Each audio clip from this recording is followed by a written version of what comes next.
New York సిటీలో mayor ఎలక్షన్స్లో Zohran మద్దాని గెలవడం ఇది డెమోక్రాట్ల విజయంగాను లేదా కమ్యూనిస్టు భావాలు కలిగినటువంటి సోషలిస్ట్ విజయంగాను వాషింగ్టన్ పోస్ట్ మనకు తెలియజేస్తూ ఉన్నది. న్యూయార్క్ టైము, వాల్ స్ట్రీట్లో కూడా ఇదే విషయాన్ని బహిర్గతం చేస్తున్నారు. డెమోక్రాట్స్ గెలుపు అనేటువంటిది చాలా స్పష్టంగా కనిపిస్తున్నది. కాబట్టి it is a fall of Trump అనేటువంటి విషయం గగ్గోలు పెడుతున్న ఫాక్స్ న్యూస్ కానీ న్యూయార్క్ పోస్ట్ కానీ ఈ విషయాన్నే మనకు తెలియజేస్తూ ఉన్నాయి.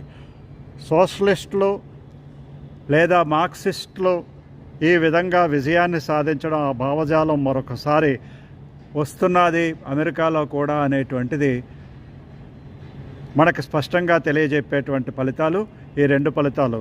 రానున్న రోజుల్లో ఎటువంటి మార్పులు చోటు చేసుకోబోతున్నాయో వేచి చూడాల్సి ఉంటుంది. ఇది తప్పనిసరిగా ట్రంప్కు హెచ్చరిక అని ఈ పత్రికలన్నీ కూడా, ఈ న్యూస్ ఛానల్స్ అన్నీ కూడా ఘోషిస్తున్నాయి. జై హింద్.